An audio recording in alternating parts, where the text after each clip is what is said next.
And how do you dare say that I was late when Craig just showed up? Yeah, Craig is always the last one here. We know that. I mean, yeah, he can't get here until I tell him to get here. He's locked in the closet until we let him out. All right, let somebody open the door. Let Craig in. Release the gig. Yeah, who's doing the intros this week? Dan. No, he did them last week. I think it's last week, Christian. dude. It's Christian's turn. All right, I'll just take my Welcome forcing to of Dan to do it. Dungeon Masters. It's a podcast that talks about D&D and sometimes other things when we let Waples off the hook too much.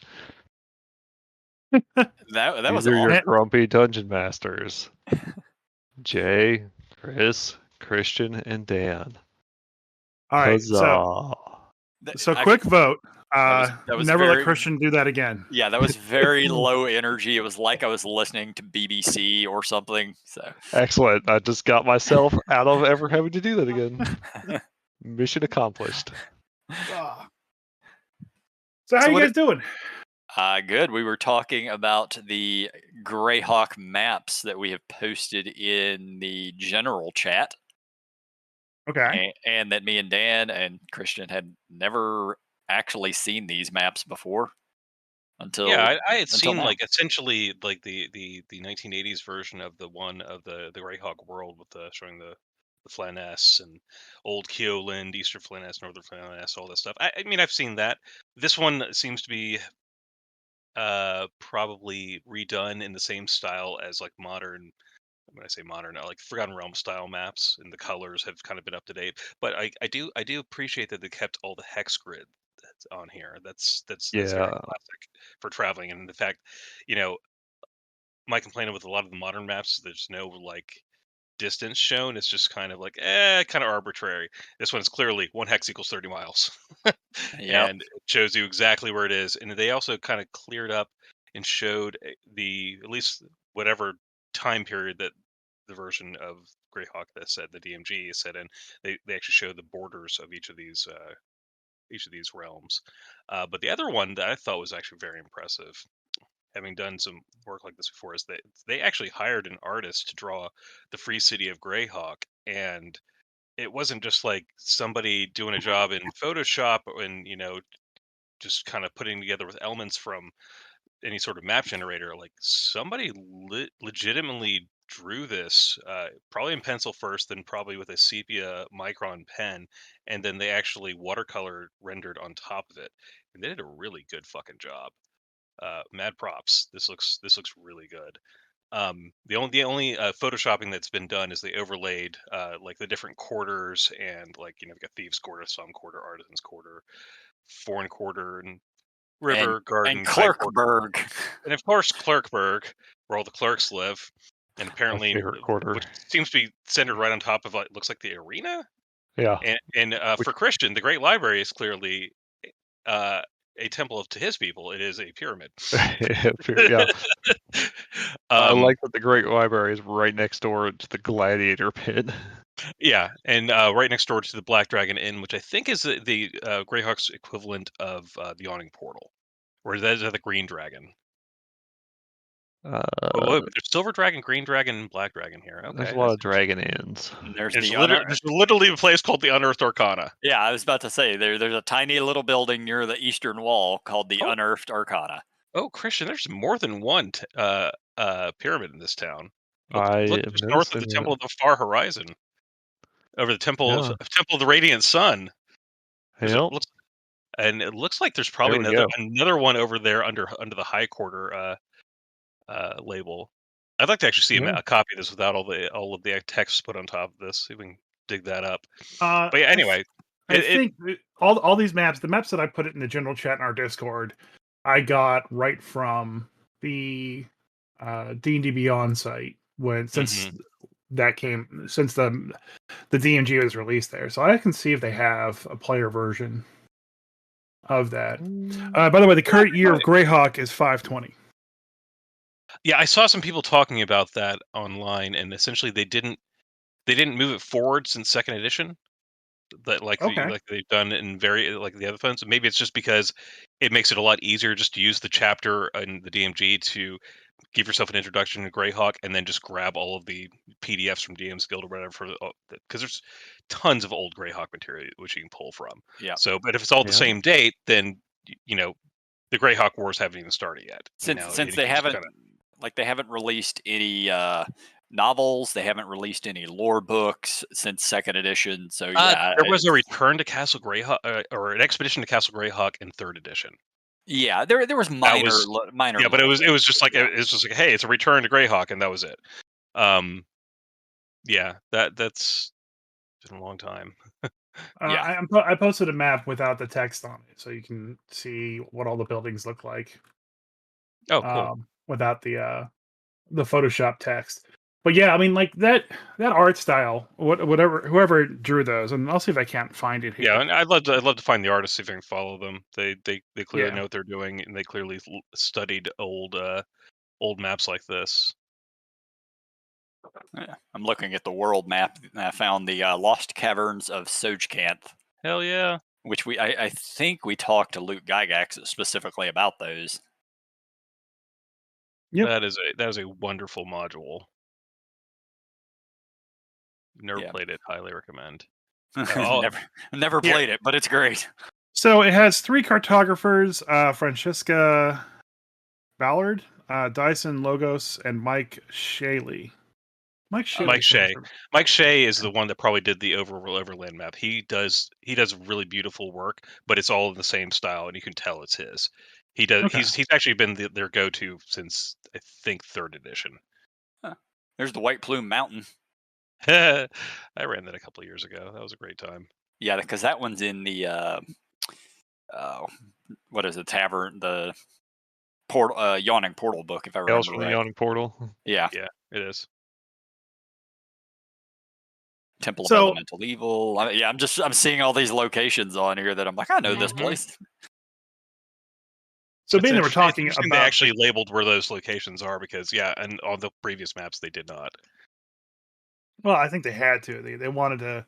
Today's tabletop consumer kind of needs that. Like, I need to know where this is, or people are going to yell at me, kind of mentality. It also helps link it into a campaign if you're running these things.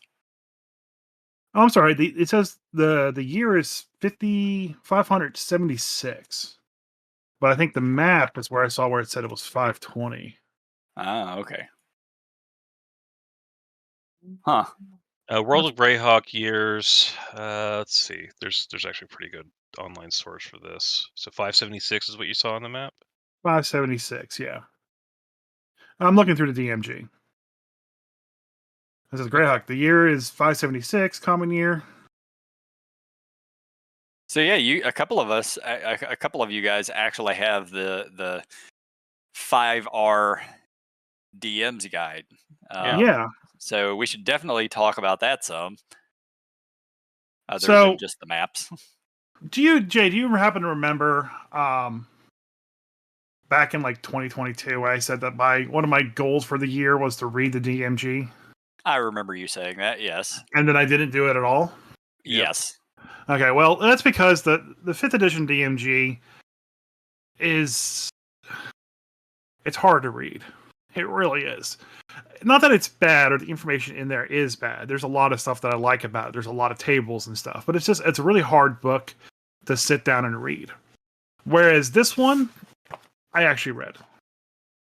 Yeah, I haven't read a DMG cover to cover since 2nd edition. I won't say that I read this.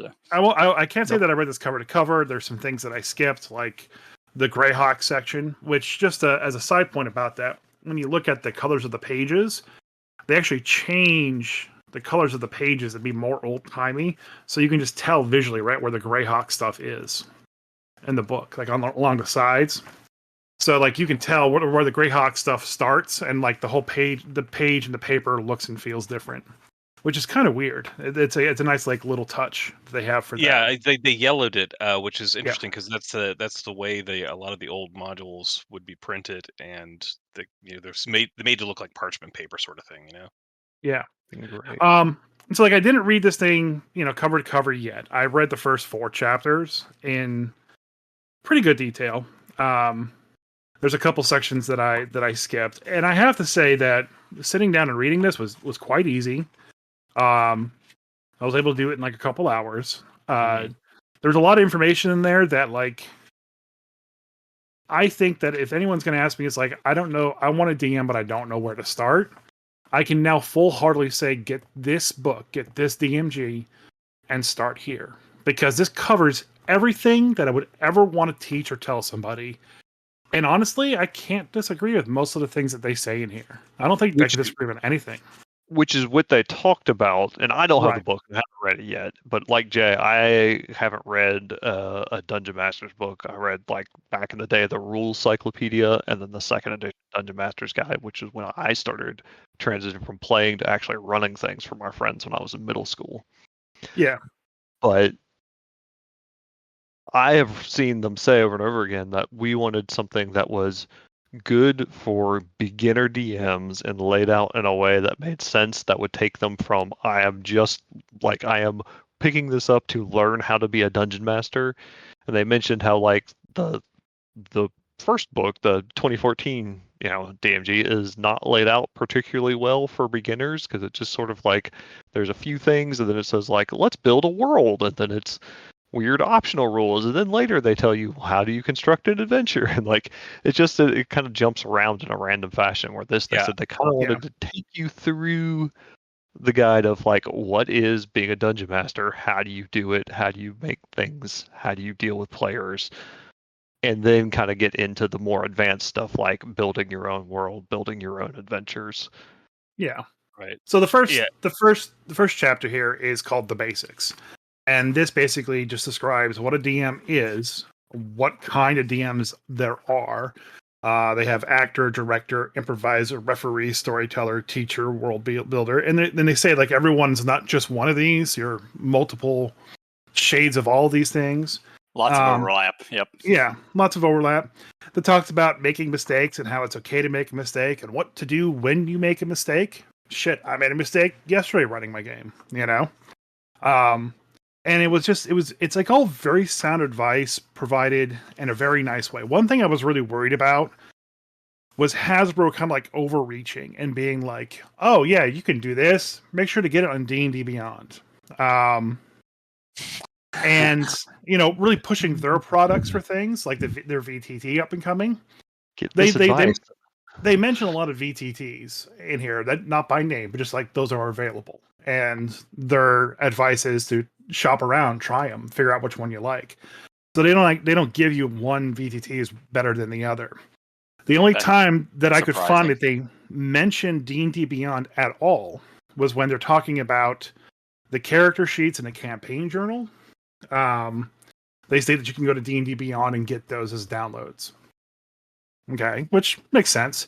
They do reference like the Wizards of the Coast website where you can get, find players and whatnot as well. But they also mention, LGSs and gaming clubs and other social media sites and gaming conventions. So they were very neutral in this book when it came to pushing how you play. Yeah, which I really appreciate. I was really worried that they were going to overstep on that, and they really didn't. I will say that the first thing that they say in the book on the things you need, it says what you need to play hasn't changed much since the game's first publication in 1974. Rulebooks, Dungeon Master, players, a place to play, dice, note-taking materials, and the extra things you might need. Useful additions. They give you options of DM screen, adventures and source books, battle map and miniatures, card accessories. Stuff that you need optionally, but it lays it out in like literally the first page past sort of the summary of the first chapter is nothing's changed since 1974. This is all you actually need to play. They don't even mention VTT, first little thing there. Right, so, and even for card accessories, they say like you can purchase these or you can make them yourself. Cards. Yeah, yeah. They forgot pizza. Yeah, bring in the damn pizza. That's an extra hero point or whatever. Yeah. Right. Here's a question for I guess you, Dan and Chris, since you guys have read into this a lot more. One of the criticisms I heard of this, and it's not like saying it's a bad thing. It's just one of the things I've seen from some of the YouTube guys and other people who have reviewed it, has said it is a very good book for new DMs, but experienced DMs will get less out of this. Well, I So think the first half of the book is for new DMs. Okay, the latter half of the book is where as an experienced DM, whether or not I like it or not, and I will bring that up here in a little bit. So just keep that in your head, and I'll get back to that. okay. So they go over like the base what you need. They have a whole section here on running sessions, preparing sessions. Like this is like if you have an hour, this is what you can prep. If you have 2 hours, this is what you can prep. If you have 3 or more, this is what you can prep. And they go about like, how different groups run, whether you're just basically do 1 3-hour session once a week, or you meet for 1 full day once a month, and kind of like the differences and challenges that you'll meet with those. They talk about running encounters and how to let players talk, about how to pass time, how to take breaks. Just a lot of stuff, like I said, a very new person would have a hard time figuring out because they're brand new and they have to feel out what kind of DM that they are, as well as what kind of players the players are going to be. They talk about house rules. They talk about how like the DM is the ultimate artificer of it, and how you are allowed to basically change the rules in the book as you see fit, and not in a way of like for you to get the advantage or something like that, but just like you kind of like help dictate the physics of things. Like the peasant rail cannon does not exist in this game. Like you can't do that, and don't feel bad about telling players they can't do something crazy, but try to find that nice middle ground. They even have like a fake section in here where they kind of go through a session and they highlight sections between the DMs and the players about what they're saying. And like, as a DM, this is how you would respond. Here's some leading questions that you can have to get the players to tell you what they're going to do. And like what to do when a player's like, can I interrupt and like try to sacrifice myself instead of him, even though I'm not in initiative order. And like, as a DM, would you allow that? Would you let them do that? And if they do that, like what happens, and they kind of go over the mechanics of that and how to handle those situations as a DM. They cover a lot of bases in this, which is very interesting. They do have a lot of tables and a lot of forms for like, session 0 forms, like setting expectations for the game, like what you're not going to cover, what the players don't want to have to deal with, if the players don't like mind control in a campaign setting, how to basically work with not having mind control being in the setting. It's gonna suck if it's a whole mind flayer game. Well, I mean, yeah, obviously as a DM, you'd be like, well, I don't think this is going to work between me and you because I want to do mind flayers in possession the entire game. Yeah. It talks a lot about setting limits between the players and DMs, like what they're going to do, how the social contract is written up, how to handle antisocial behavior, how to handle rude players, how to handle dice when they get cocked, and land on the table. Like, well, I mean, yeah, that's one of the answers. They even have this trash and get a new die. That's the other answer. They even have a picture of a Quasit like holding the die with his tail cocked, like between the critical and non-critical. It's kind of funny. Nice. And they also talk about how like rules for in play with miniatures is going to be different than rules in play without miniatures. Rules with the VTT, rules without a VTT. So like I said, it's really good. Yeah, it's all stuff that all the 4 of us are intimately familiar with. But yeah, but somebody who's never run the game wouldn't know all this stuff. I would say that this isn't necessarily just for new DMs. There's some stuff in here that I could probably gain some insight from. Yeah. But even like a DM that's only been DMing just in 5th edition, easily could pick up some interesting stuff here. There's a couple of, I mean, I've bookmarked a number of pages, but just in the first chapter, past here's the things we need, here's how you play D&D, here's the players need. It has a full page write up of what you can do to prepare for a session and if you only got an hour, or if you've got 2 hours, if you got 3 hours, Yeah. and and it also changes whether you're preparing your own shit or whether you're preparing stuff from a by the book Right. module. Which is something we talked about a couple of weeks ago. It's like a step-by-step thing. It's like, hey, here's the high points that you need to hit. You can Yeah. BS some of this stuff as you go, because you're not going to end up having to use everything you spend the time preparing. But if you have a bunch of extra time to prepare, why not prepare it all in case you need it in a session down the road when you only have an hour to prepare or less. Yeah. And so like going back to what Christian asked about like as a veteran DM, there was a lot of stuff in here that's like, of course I always do that, and it kind of felt justified. Like, okay, that's what I always do. I must be a great DM. And there's some some other answers for the same problem. And they make it clear that like, not all answers are right in every circumstance and how to basically gauge that. So yeah, as a veteran DM, you may not pull anything new or fanciful from this, but it is really good to go through and read what I would call the pinnacle of DMing. What they think the game is, and see how closely you align with that. And maybe you learn something interesting or new, or how to handle a situation different. Or you just, kind of walk away like I did. It's like, this is pretty much how I run my games. And I feel very, less like, whatever that term is, when you like, you feel like you're Poser. a false, poser or whatever. I feel like I'm doing a fairly good job. But there were some things here, about like, one thing I pulled out here is when a player misses a roll by like 1 or 2. And allowing the hit to still go through, but then imposing some kind of narrative disadvantage to that situation. Because, yeah, they missed by 1, but you still let the damage go through because you want to keep the combat flowing well.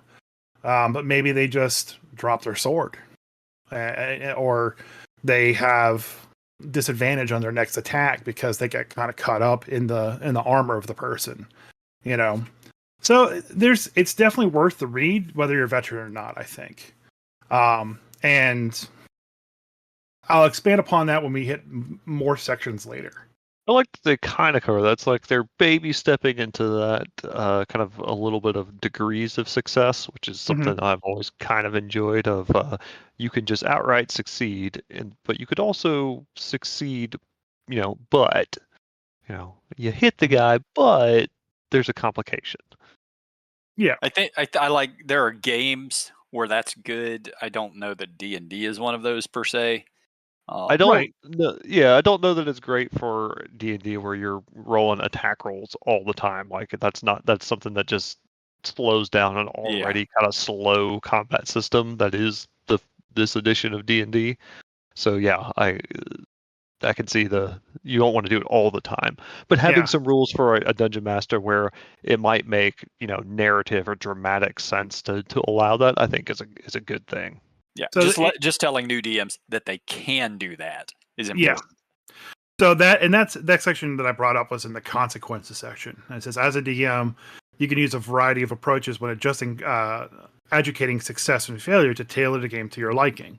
Success at a cost. When a character fails a D20 test by only 1 or 2, you can offer to let that character succeed at the cost of a complication or hindrance. Such complications can run along any of the following lines. A character gets their sword past the enemy's defenses and turns a near miss into a hit, but she drops the sword. A character narrowly escapes a full brunt of a fireball spell but has the prone condition. A character fails to intimidate a kobold prisoner, but the kobold reveals the secrets anyways while shrieking at the top of its lungs, alerting other nearby monsters. So like that's something like honestly I've never even thought of. Like that section right there, that to me is new. That's a new concept that I never like pulled in at all into my brain. And I'm going to try it. I'm going to start doing that because I feel like there's a lot of times too where like they're going to succeed this and I'll be able to move on my way, and then they fail miserably and I'm like, shit. Now I have to think of a way to get them to succeed without make it feel like they were terrible. now I have like the Cobalt thing. I really like the Cobalt example the best. Yeah, that's a good one. Yeah. The combat examples, I'm still pretty adamant that D&D is not the one for the partial connections or whatever, but a slightly failed intimidation check. Yeah. No, I could absolutely see utilizing that. Since I'm on the page that has it, they have improvised damage. And this gets to I guess an inconsistency between 5e and 5r. In 5e, lava damage is 10d10. All right, just have the piece of information. So improvised damage. The improvising damage table gives guidelines for determining damage on the fly. Damage examples: burned by coals, hit by a falling bookcase, pricked by a poison needle, 1d10 damage. Struck by lightning, or stumbling into a fire pit, 2d10 damage.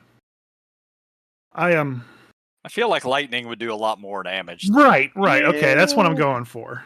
I'm thinking lightning. This whole bolt table damage. seems weird because, like, okay, I guess maybe if they're thinking poison damage from a poison needle, but like I getting guess pricked so, by yeah. a pin / having a bookcase fall on me seems like two very different scenarios. And the falling into a bonfire. That's I don't know if that's 2d10 damage to me either. There's a comedian named Christopher Titus that has a whole story about him falling into a bonfire, and the end results of what that happened.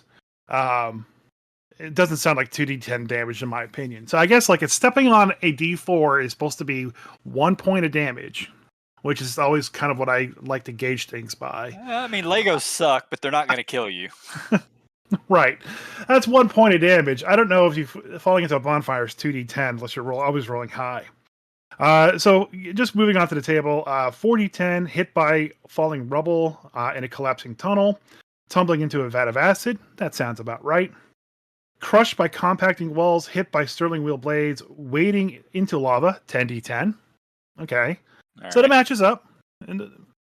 But then the very next thing is submerged in lava. Hit by a crashing flying fortress, 18d10 damage. In fact, there's actually a pretty nice picture of a amazing flying picture. fortress falling on a party. Oh, I feel like that's the point where you don't roll the damage. You just say a full flying fortress just collapsed on you. So You're done. Well, here's the thing though. It's 18d10. If you are a commoner, yeah, you're dead. If you don't have a name, you're dead. If you are Iron Man, you might survive. Captain America, you might survive. If 18d10, you're looking at like 10th level plus fighter types that are going to survive that. The wizards, they're down. The rogues, likely down. Most PCs will be down, but like the fighter type, like they're heroic. They do a thing. They block part of the damage, wedge themselves under a rock or something. Like you can explain away why they don't just die. But 18d10 is enough to kill most freaking people. Yeah. And even in a level 15 game. Yeah. So I ran a one shot, and my players actually dropped a fortress on a kraken.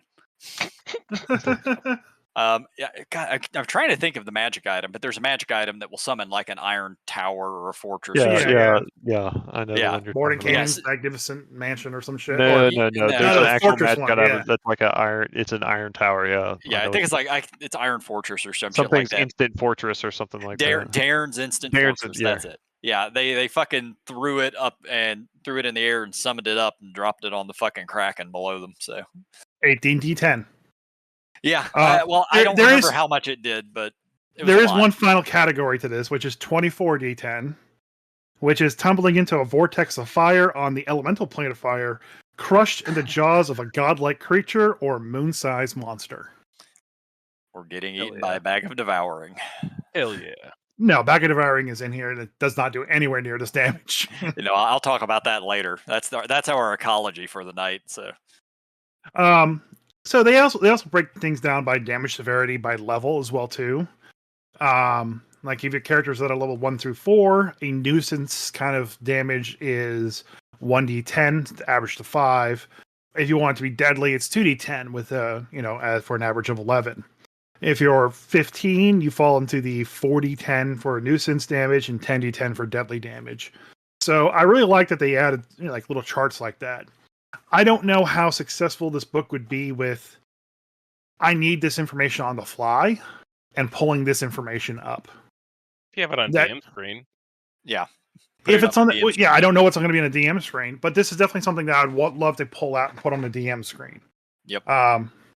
So like I said, I can't complain really about it, and it does seem to have that consistency between 5e and 4 and 5R, but where like a lot of damage is 10d10 damage. I feel like that is not useful. Most, apart from being on a DM screen, I feel like your use there is it's giving you guidelines. So if you are designing your own adventure or Yes. encounter where something's going to happen, where you can go, okay, I want a weird trap or a weird effect to go off. Like, what kind of damage makes sense for it? And you can kind of look at this and be like, okay, I can gauge how much damage I think whatever effect or thing I want to do that's a non-standard option. What's odd about that is that this chart, this table, which is kind of like in the consequences section, the improvisation sections, and how to running the game section. In the DM's toolbox, there's a lot more of those tables and a lot more of those things that are available for the DM to kind of pull out. So like that's almost like in the wrong spot. If I was using it to make something, like they put it there so people would know, like, oh shit, something damaging happens. This is how you scale that damage to the person. So I understand why it's in the running the game section. Yeah, no, I the think it does make toolbox. sense there, especially the second part where it's telling you like what level are the characters and what's nuisance damage versus what's deadly damage. I think that's a great gauge thing to Yep. have just as when I am designing something for my party that is X level. What do I look at to gauge how bad it is for them?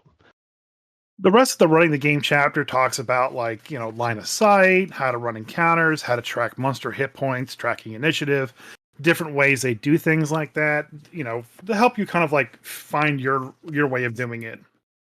Dan, did you have anything that you want to talk about in the rest of the section? I mean, I didn't want to interrupt you, but I did want to go back to the first chapter. Yeah. For a little bit.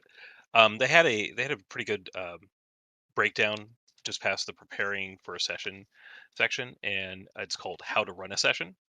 And Mhm. a part that I think a lot of people don't do, especially if you don't play fairly often, is it's kind of a necessary thing. We used to actually essentially back when XP was handed out, we'd actually pay people XP to do it. Is to do a player recap, but also the DM recap. Um, Basically, just like here's a reminder from the DM of the stuff that you guys did the last time, and the player version of events of what happened as well. And then it kind of breaks down just basically how to run a session from there. But just the first thing that they show there, which is important, is the recap, because a lot of people are like, "Did that happen last session, or was that 3 sessions ago, or what did we do last time, guys?" And Happens all the everyone time. and like I half the time, I mean, we try to play every week or every other week, and half the time people seem to be fumbling in the first hour because they don't remember what they were up to or what their goal was. It's like, I hope somebody else remembers. Maybe Christian remembers what we were doing. And then finally somebody's like, hey, were we doing this? It's like, oh my God, guys. But yeah, recap is super important. Like, Yeah. and it's definitely not something that was in previous DMGs. I can say that. As far as the section we're on now, as far as like damage and things like that, I don't think there was much here. I don't think until God, where did I do it? Oh, adjusting difficulty for combat is where my next pickup. Okay. As Yeah, far just as hit that one up. so there's it gives you a pretty good description of narration in combat, and gives you some examples of describing a creature dashing. Dispensing with attacks, your foes hurries across the room, disengaging. Careful not to drop his guard. Your foe edges away from you. Dodge. Your foe watches you closely and tries to parry your attacks. You know, sometimes you don't want combat to take longer by having to describe every action, but when like it's the big bad NPC doing something, usually you try to get in there and be like, hey, this NPC does this thing, and here's why, and just a little bit of narration to kind of adds to the dice rolling. But I like how they give you advice as a DM to keep combat moving. Hmm. Um, and some really great advice, especially for the people who live on Reddit and trying to create the coolest builds ever that are going to just one shot every big bad evil guy. Don't repeat game states. When This characters this do something to change the tactical situation, don't respond by putting things back to the way they were before. For example, if a character takes a disengage action to move away from a group of monsters, don't respond by having the same monster chase the character, move the monster somewhere else. But it has like don't it has advice basically to respond and change your tactics in addition to how the PCs do it. So you're not so basically the same solution the PCs come with for every combat isn't the same for every combat. Yeah, and And that's definitely also something that I fall into all the time too, where like someone will disengage and run away to yeah, get a better like hiding position, and I'll just like, all right, well, they're gonna move over there and do that, you know. So and also there's one here that just says hasten a monster's demise. Combat's gone long enough. Character's victory is clearly certain. You can simply have the monster drop dead. Frequently, like if the big bad evil guy's dead and there's still like 3 monsters left on the field and the PCs are doing fine, it's like, yeah, you guys wipe the floor with the remaining gargoyles and you continue on, Yep. or whatever it is. But the explanation though is the players never have to know that the monster still had 15 hit points left after the last character attack. You can just say it dies. Which is also just kind of a thing that is for people who live on Baldur's Gate and stuff like that. Like everything has a set amount of hit points. It has to take this amount of hit points before it dies. You don't. It really doesn't. If the combat is clearly over in the player's eyes, you can end the combat. That's fine. yep. And this was one that I really liked that they brought back from earlier editions. And it goes back to like second edition morale. Ending hostilities. Most monsters can see when a fight's not going their way or not going anywhere at all. A sapient monster might parlay with the character in the effort to get out of the situation alive. Suddenly, a combat encounter turns into a social interaction as the monster and characters negotiate and end their hostilities. A non-sapient monster might play dead to try to get the character to stop attacking it, only to get up and run away as soon as the opponent opportunity to see fight or flight later in this chapter. Um, and so on. Like there's I think there's actually a section about morale and everything like that. But it's just good advice, and it's something I hadn't seen in previous editions. And it's like again, like I said, it's not just something for a brand new DM. Yeah, 'Cause that sometimes, is. sometimes you have to remind as a veteran DM because you've been doing the same shit for so long. Like, yeah, I can't just do that. Yeah, stop the combat. These are intelligent drow. They don't want to die. Why would they fight to the last man unless there's a reason? Yeah, no, I love that. Like yeah, morale was something that used to be on every monster entry. It had a morale rating of, how was this thing going to stick around and fight to the death, or was this thing easy to break once it got hurt enough that it was going to run away? It Yeah. also yeah, that's a great rule. Just once the fight isn't, if it doesn't have a dramatic consequence anymore, Hmm. then why are we just rolling dice at each other? Yeah. Yeah. Agreed. But I want to roll dice at your face.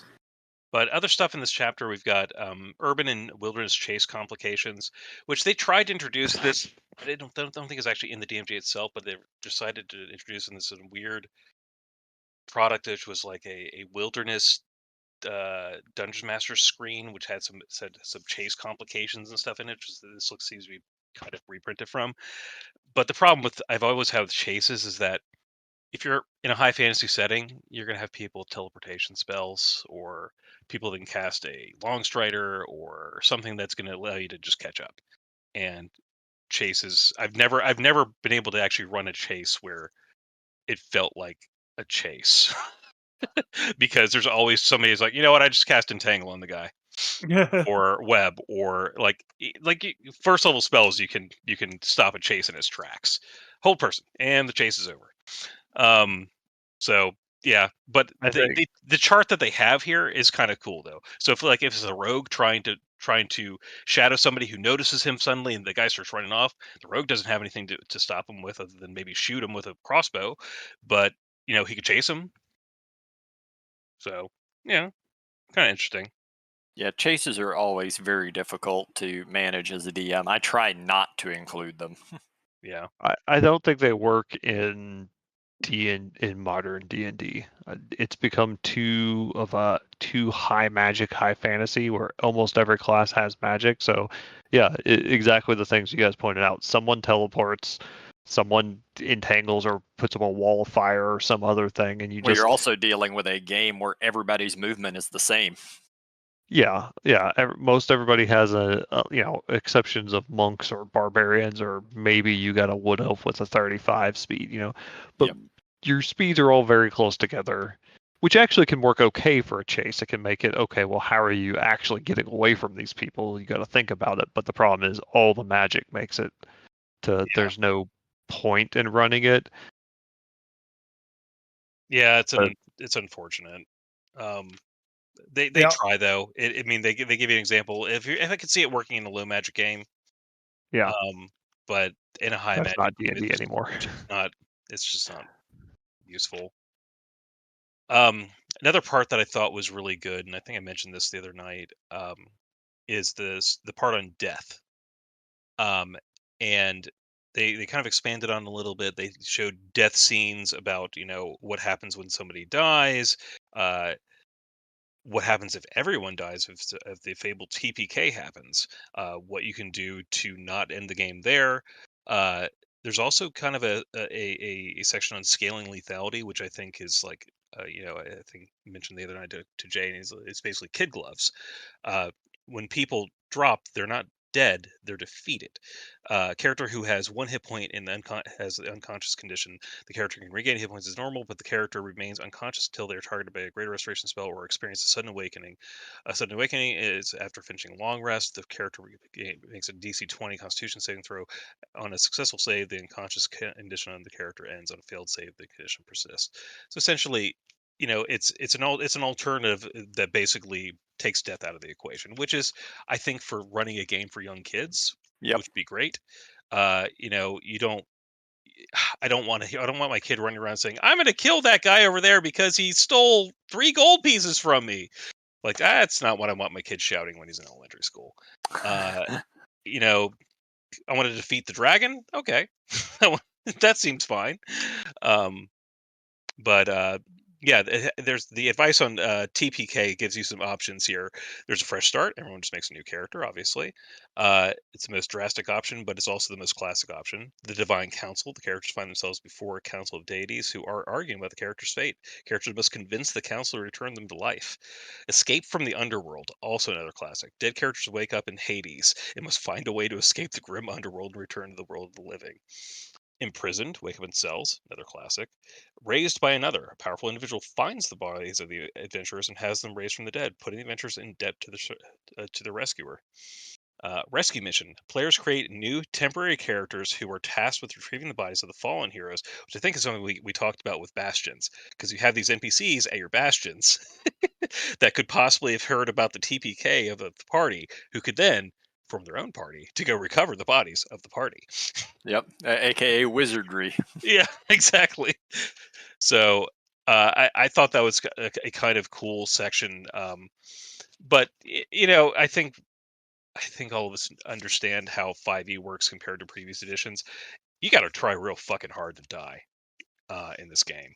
Yep. You got to try real hard to actually stay down in this game, because unless you're intentionally running a party that doesn't have healing, you're not going to die out very frequently, if at all. I think in the 80 some odd sessions that I've been running my game over 4 years, one person has died and need to get raised. And I think maybe 5 or 6 people have been revivified. I have definitely been several of those. Yeah. Well, you're the fighter. Of course you are.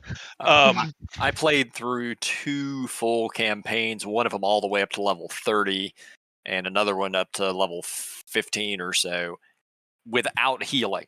There was no cleric. We did have a druid in the second one, but there was no cleric or anything like that. And I won't say we never died, but there was never a TPK. And okay, we managed to get people resurrected in the very, very few occasions where somebody actually died. Yeah. Like, death is not really that great of a threat in 5e. I mean, permanent death wasn't really a great threat in previous editions when you're Wasn't beyond a second. certain level. Not when you're beyond a certain level. Yeah, once you're You high could enough, but we can still find a level 9 cleric to raise you in pretty much any big town. But you have to have a party that's going to have the money to do it. yes. Anyway, so that was what I was looking at for chapter 3 in the DM's toolbox. Do you have anything else in the DM's toolbox you want to talk about?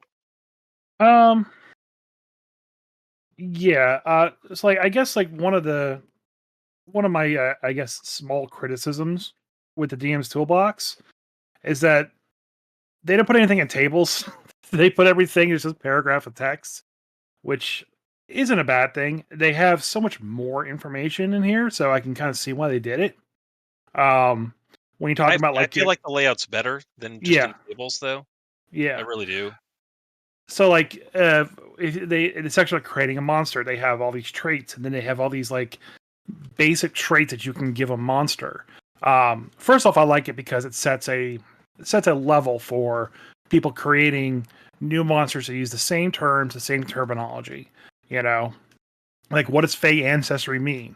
And giving that to the same monster instead of me looking it up in the monster manual and checking different Fey monsters that have Fey ancestry and seeing them be a little bit different. They have it all written down. That's called that's a template. Yes. That's basically what that is. So they brought back templates. They never really had that stuff anymore. Yeah. They go through. We mentioned last week is that we missed templates. Yep. Yeah. They go through a lot of things, and like they go through like curses and magical contagions, and then they give an example of what a curse is, and then they only give an example of one curse, oddly enough, but like magical contagions, and then they have a list of like 4 or 5 different kinds of contagions that you can get. When talking about poisons, they give a bunch of different poisons that could happen. They talk about doors, and then they do have tables for like what different doors are made of, what their hit points are, their ACs are, how to find a secret door, the physics behind a portcullis, like what the AC is and the damage. See, that right there is something that I've always wanted them to put on a DM screen. Yeah. Because that's one of the things that I'm never going to look up, but I always need the damn thing. Because, there's always a fighter trying to kick down a door, no matter what game I'm running. Yep. They talk about like making a dungeon, and then they go through like the different kinds of types of dungeons there is. I'm trying to find it here, but they actually provided a small table of icons that you can use when drawing out your dungeons. So DMs know like these icons mean these things. Yep. Which I thought was kind of really neat. Yeah, I learned a lot of them from the old modules, like first, second edition stuff. I'll see the icons they use, like a S with a line through it's a secret door. A statue is, there's a certain like octagon shape that I use for a statue. So one of the tables that one of the only things I have bookmarked, one of 2 things I've bookmarked in my current DMG, is the madness table. All right, but they don't have the madness table anymore. What? They have mental stress effects. All right. Okay. I'm officially on there. I like some Darkest Dungeon. So they have mental. Oh no. They have fear effects and mental stress effects. And the mental stress effects is pretty much what the madness table used to be. They're short, long-term, and indefinite effects. They give some examples of what it could be, and are they better than the kind of crap that they had before? the crap that okay, this is one half. This is one column of a page. Okay. And then what they had before is they actually had tables that outlined what madness was, and then what each stage was, and then what that means. So like they had a D100 table for short-term madness, a D100 table for long-term madness, and then a D100 table for infinite madness. Here, they just say, here's the DC, here's the damage that you get, and then if they have a prolonged effect, here's a paragraph description of what a short, long, and indefinite effect is. So I really think they dropped the ball. I think it leaves them more open to how you want to do it, because I was always underwhelmed with the madness table, and me too. I always had to use third-party stuff. because Right, and I've actually used it twice in my last 3 sessions, and the madness that Christian rolled was he saw everyone as an enemy for the next like 8 hours or something like that, yeah, and he just started attacking everybody. Yep. And the one that Zach rolled was, I think, like he's lost the ability to speak for 72 hours.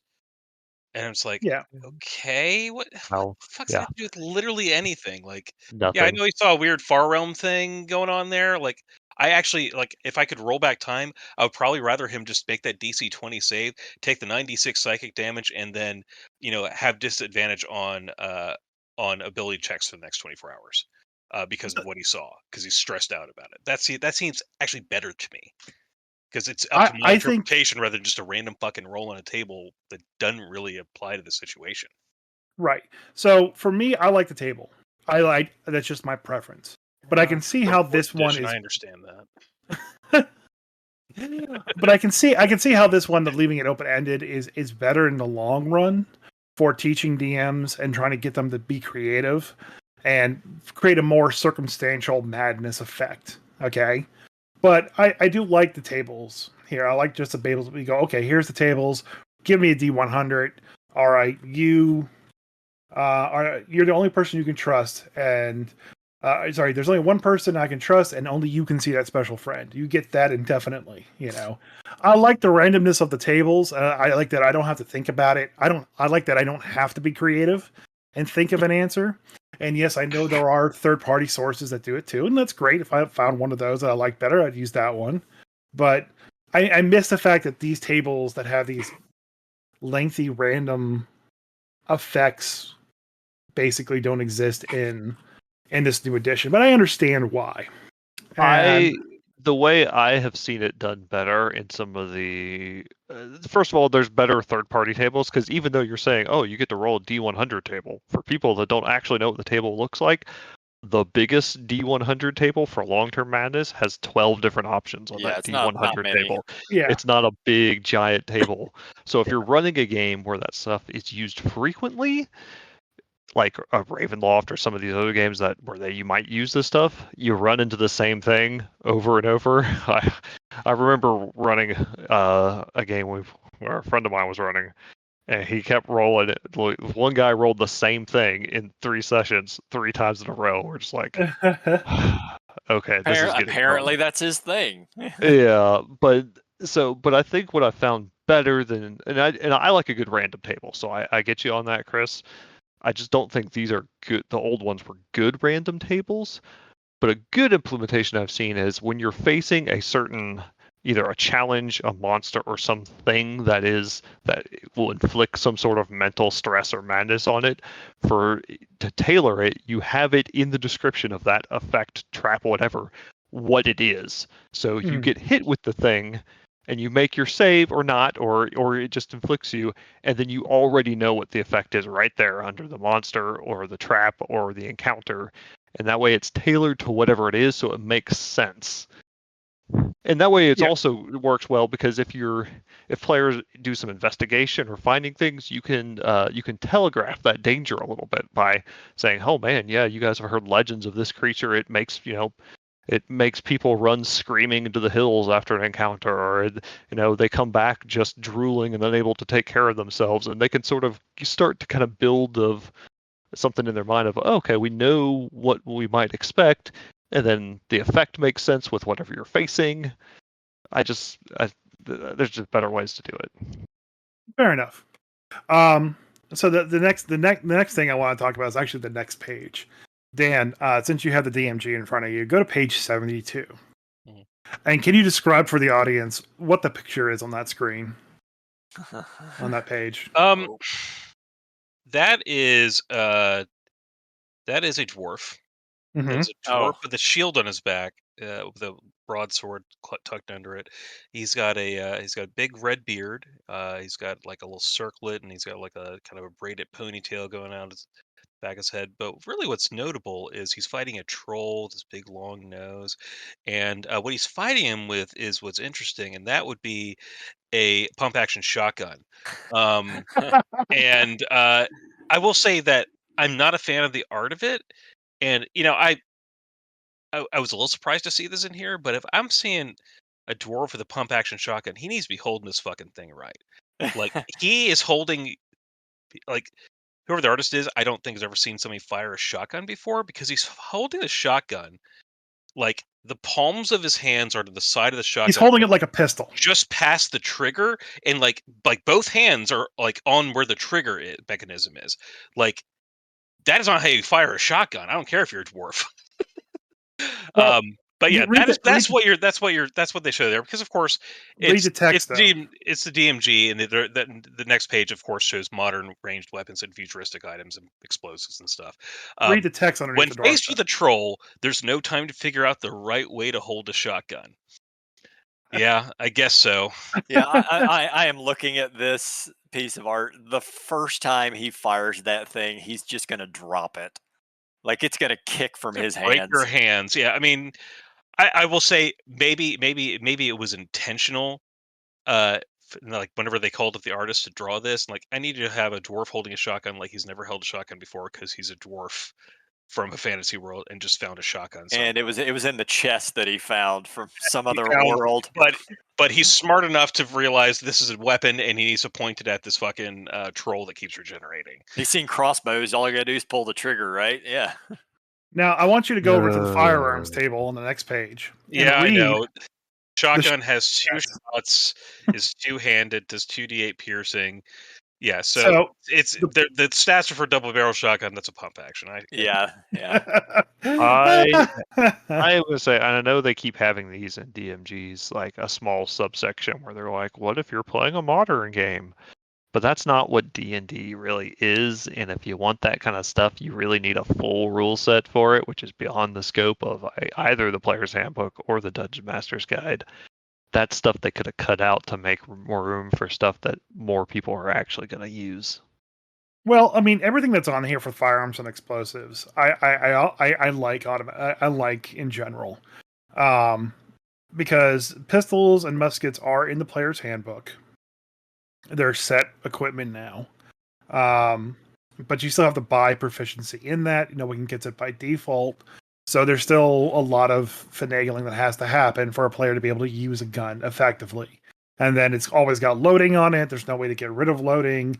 And they've balanced that out that way. They do have the futuristic guns, like the antimatter rifles, the laser pistol, and laser rifle, which does work. The radiant damage and necrotic damage. And those are just meant for, like, the Spelljammer type games, or your regular game when you're running Expedition Beyond the Barrier Peaks, right? And yeah, it's just aliens. Or Icewind Dale, another Reese gun that you find somewhere. Like I get it. I'm glad the stats are there. I'm not. I disagree on that one. I don't like the fact that they're just martial range weapons, giving martial fighters the ability to use them. But what's their weapon mastery trait? It depends on which one it is. Like the shotgun's got push, the laser pistol has vex, the laser rifle has slow. So I don't know. I don't mind that they're in here, and like you already mentioned, Christian. Futuristic stuff in D&D goes back to Gygax himself in 1980 with Expedition to the Barrier Peaks. So it's not unheard of. And Spelljammer, of course, had guns as well, especially futuristic items. It didn't really bother me. If you want to have guns in your game, you can have guns in your game. If you don't want to have guns in your game, don't have guns in your game. I feel like it's will be a problem for Chris running a game in a game store, and now that the shotguns in the handbook. But yeah, well, just pistols and muskets. Okay, pistols and muskets, whatever. But I mean, you're gonna have some guys like, "Hey, dude, I'm gonna play Ranger, but I'm gonna use a musket." Don't worry. Okay, are you a GIF? They already mentioned in their videos that, hey, players should pick up the Dungeon Master's Guide, and then you can use the items in it as a shopping list for things you want to craft and buy.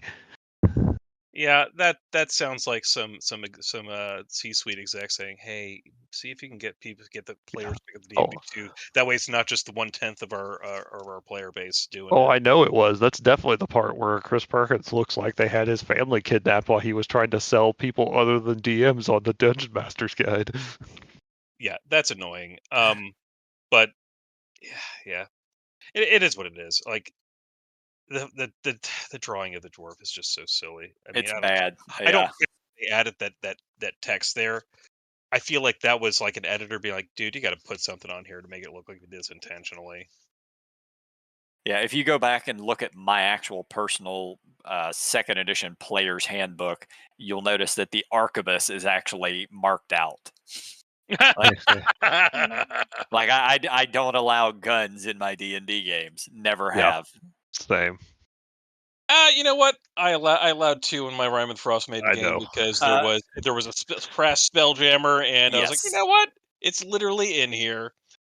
If my players had survived that encounter, Oh no! two of them did. They ran away. The others did not. So, Yeah. but yeah, I would have allowed them to have it because it was written into the damn thing. But otherwise, I'm not generally going to allow it. So. Yeah, essentially they have become limited use items. They don't have any ability to recharge the cells because so the 2 people that have them, Mhm. 1, they're magic items, so they have to be attuned to use them, and 2, they use them so infrequently that hasn't become their character. They aren't blasting off laser rifles every combat. It's like, oh, if there's a big combat or like we are in a dire situation, they pull out those big things and basically use them like wands. Yep, saving until Um, the end. yeah, give them until the end. Like I think the rifle's got like 10 shots left, and maybe the pistol's got 8 or 9. Um, Whatever. It was a cool encounter. I enjoyed that encounter. I think most of the players did. Maybe Christian didn't. I don't really care. No, the encounter was fine. I enjoyed the encounter. Like the encounter was fun to play. I enjoyed being on the weird spelljammer and fighting Slot and all that. Yeah, guns I still don't love in D&D, and I never will. That's just my. I get if we were playing specifically a spelljammer game, I would feel a little bit different, and only a little. Yeah, I mean, if I had If you're written Rhyme playing and Frostbane, I Eberron, would not have included a your Spelljammer, but yeah, your Magic Punk, Eberron game, like, makes sense to me yeah. for those kind of games, but that's not the kind of stuff that I run or typically play in. Well, Christian, I'm going to let you know that I was advised by WotC themselves that I needed to pick up the DMG, and I am playing the Antimatter Rifle Ranger in your game. Fantastic. So, Antimatter Rifle's coming to Sigil immediately, so... Yeah. Just play as a Gith, then you might have proficiency in it. Oh, Right, absolutely, yeah. Well, that's I was gonna say that's the only time I actually played a character that could actually use guns. Was my wife was playing an artificer in one of my friend's campaigns, and so she kind of like had her grandma's gun, and she could make bullets. She could use it. It was basically her artificer toolkit that she was using for it. And so when I swapped characters from my very evil Dragonborn to the Gith Ranger, I basically was like, "Oh yeah, sure, your mother, your grandmother, she flew around on Spelljammers with us. She was a fantastic ranger. By the way, you're firing your gun wrong. Do you need help with that?" And I essentially just mocked my wife in her poor usage of handgun because using the musket because she didn't know how to, and that was my entire character. And like, I think it worked there. It wasn't like it was crazy damage, overall. In fact, the ranger needs it half the time. It feels like. So, more power to the people that want to use the stuff. I mean, that's fine. I just think as long as you're not trying to min max your situation, like, oh well, I want to be a ranger and I want this anti-matter rifle because it's the best damage in the game. The second you tell me it's the best damage in the game and that's why you want to use it, you've lost the plot. Yeah, that's not why you want to do it. So we got a question. We are at an hour already. I don't know how much is left. Let's talk about your Bad of Devouring. We're only through like chapter 3, so let's save the rest of the DM's guide for next week. I think I can talk about the Bad of Devouring, and then if anybody else has any other stuff. All right, let's go Bad of Devouring. So Dan, actually, since you have the new DM's guide in front of you, look up the Bag of Devouring if you don't mind. I assume it's in there, and then read the exact description of the magic item for the current version of it. I'm kind of 2024 version of it is this bag resembles a bag of holding, but is a feeding orifice for a gigantic extra dimensional creature. Turning the bag inside out closes the orifice. The extra dimensional creature attached to the bag can sense whatever is placed inside the bag, animal or vegetable matter, placed wholly in the bag is devoured and lost forever. When part of a living creature is placed in the bag, as happens when someone reaches inside it, there's a 50% chance that the creature is pulled inside the bag. A creature inside the bag can take an action to try to escape, doing so with a successful DC 15 Strength Athletics check. Another creature can take an action to reach into the bag to pull a creature out, doing so with a successful DC 20 Strength Athletics check, provided the puller isn't inside the bag first. Pulled inside the bag first. Any creature that starts to turn inside the bag is devoured. Its body is destroyed. Inanimate objects can be stored in the bag, which can hold a cubic foot of such material. However, once each day, the bag swallows any objects inside it and spits them out in another plane of existence. The DM determines the time in the plane. In the bag, if the bag is pierced or torn, it is destroyed, and anything contained within it is transported to a random location on the astral plane. So yeah, that's literally the exact same item from the 2014 one. Yeah, I figured it would be. So what actually is a Bag of Devouring? It is a creature from another dimension that effectively looks kind of like an amoeba. So if you're on that creature's dimension, think of it as sort of a large floating in a sea of salt water, blubbery creature, and that's all you're going to see from the outside of it. But it does, however, have a couple of orifices, and I'm using those terms specifically, that you can get inside of it. AKA, you can go up the anus. If you're on that dimension, you can climb in its butthole to get inside. A small one, like a baby one, would be maybe the size of a rowboat, whereas a large one could be the size of an entire city block. So there's a large variance in how big these things are.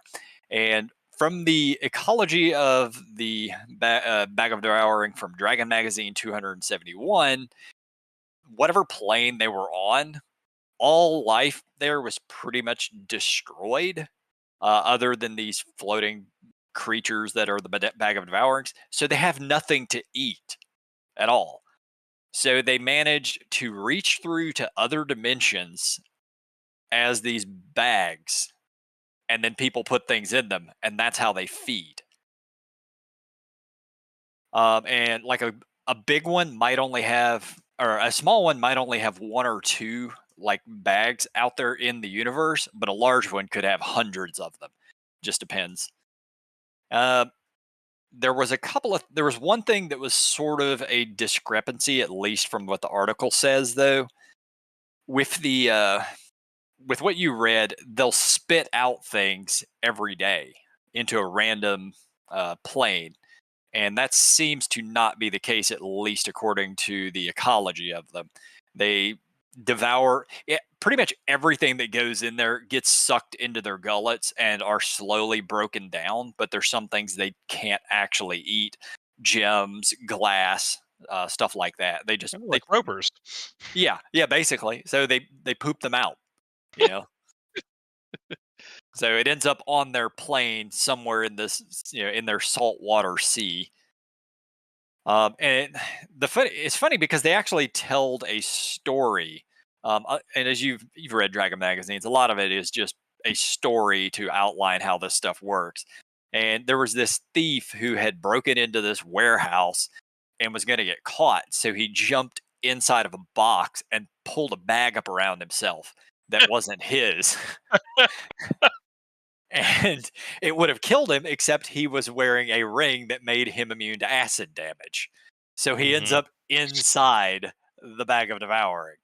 And he got lucky and ended up inside a Bag of Devouring where there was a ghost inside of it that had been there since it got eaten a long time ago. And that ghost happened to be his entire field of research was Bags of Devouring.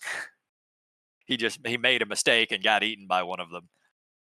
So he was able to get a lot of information from this ghost and so forth. He was able to actually escape into another random plane by finding a small one and then cutting inside of it. And the orifice where the mouth would be, if you cut into a small one, it will try to spit you out. Whereas a big one, you just can't really cut through them very well. So there you go. The ecology of the Bag of Devouring. That Also, needs to be a Saturday morning cartoon, I think. also Excellent. they do in fact breed. They lay eggs. What? Yeah. Yeah, the guy that was the rogue that got stuck inside of one, he was able to get some eggs out of the inside of the one that he was in and took them and then raised Bags of Devouring, and then he just got all the loot from inside of them and made himself very wealthy. Okay, I Yeah. guess So we so. have Excellent. Yeah, fascinating read. which Dragon magazine did this appear in? 271.